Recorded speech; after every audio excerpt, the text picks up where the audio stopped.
We've talked about business and budgets. Now it's time to balance the scale.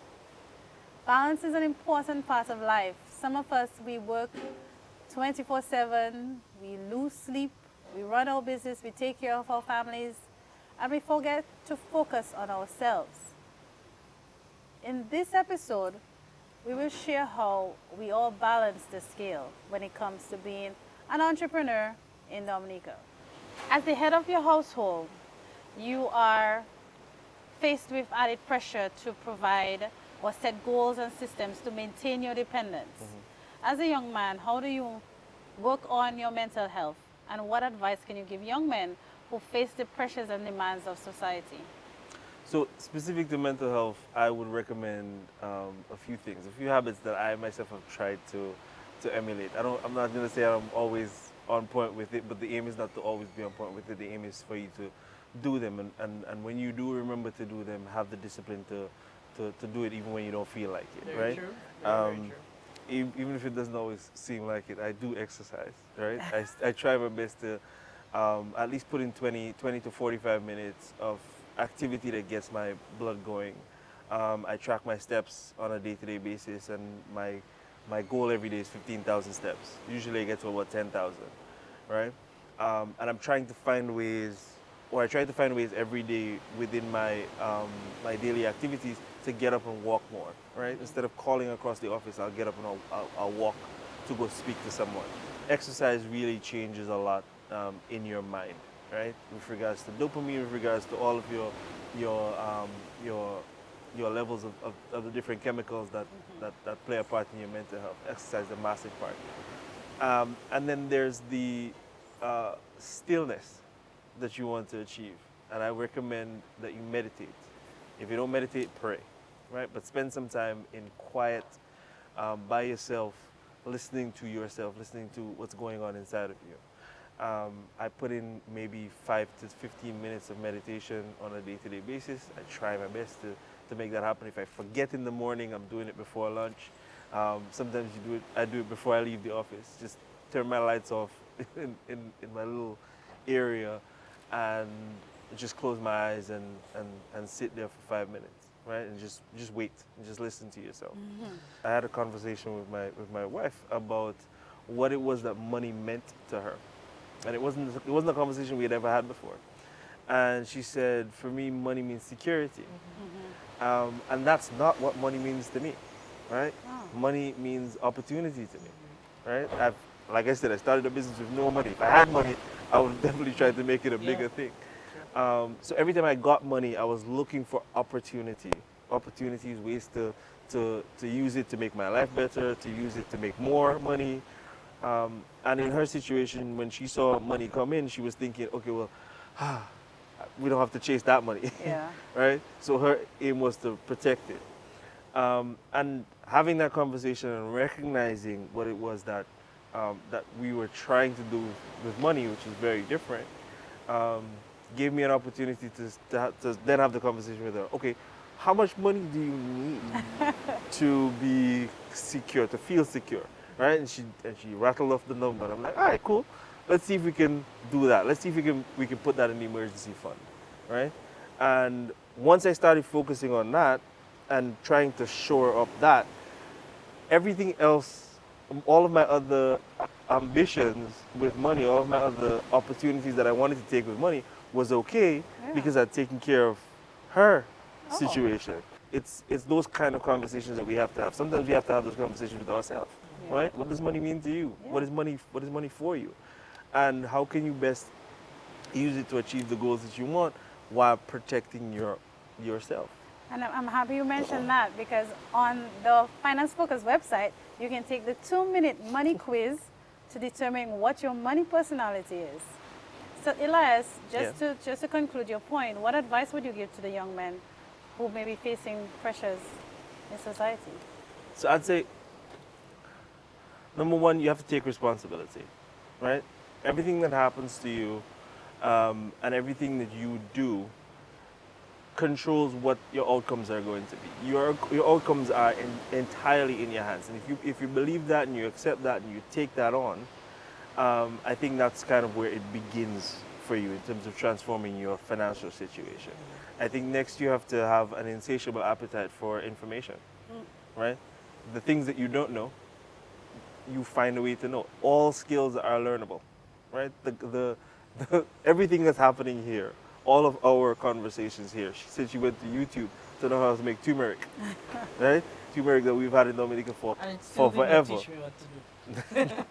But I spent 4 months on. The only reason I'm here is because I spent 4 months once on YouTube learning how to be a photographer, and that's pretty much the rest of my life. Like that, if had I not done that, my life would have been entirely different.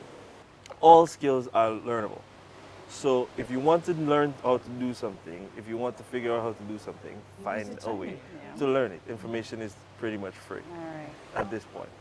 And once you've committed to learning, that's going to be your biggest investment. Your biggest investment is going to be in yourself. And once you get past that point, I think a lot of things will start to change for you. Your perspectives will shift, and opportunities will present themselves and will be more evident to you. Thanks for sharing that. Lakia, as a young entrepreneur who is now a politician, how has that experience been so far? Very, very, extremely humbling, I must say. That's as far as I will say. It's very humbling.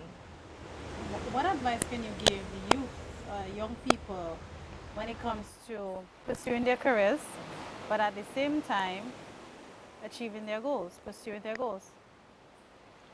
With this new era of my life,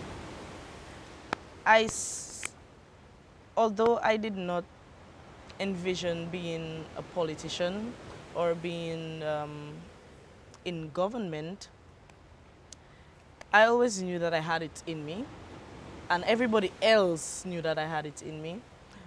And I focused a lot on other people. And that's not always a bad thing. While you focus on yourself, you have to understand that everybody around you is as equally important to your well-being, to your personal and professional life. And in politics, it's all about people.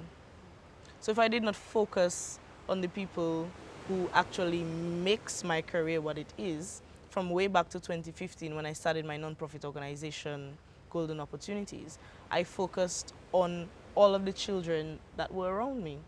In high school, although I myself needed school supplies, I donated to students who I felt needed it more than me. And it went on to providing scholarships. And when I decided to go to university, I needed a scholarship. But I was providing scholarships for other people. So I focused a lot on other people. So I would give advice, I would give guidance, and I basically knew and linked young people to the movers, the shakers, and the influencers. And right now, I become what I projected. I became what I projected. So right now, I am an influencer, and I linked people to the people who influenced me. So, bringing back the point, don't be afraid of focusing on other people. While you focus on yourself, just know that everybody else around you is as equally important to your well-being and to your progress as much as you are. So focus on others just for a bit. Because if I did not focus on Elias, and if we did not build the friendship that we have today, probably Elias would not even think of giving me advice that would be important to my career. So focus on others. Don't be afraid of giving people time, giving people your time and your attention. And sometimes it's not all about you. Politics is not about the politician. Politics is about people. My business is not about me. It's about how is it going to help the people.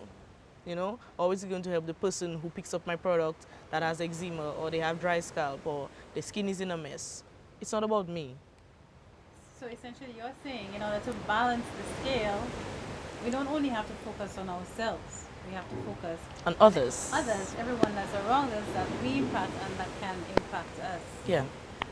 Wow, that's a lot of inspirational words for this episode.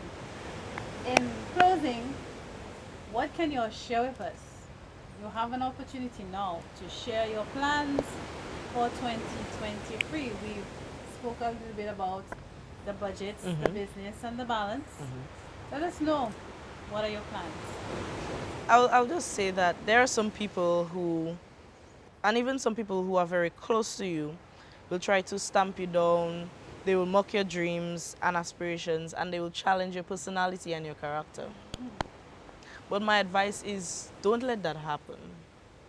Because if you let that happen, later down the line, you're going to regret it because it's not worth it.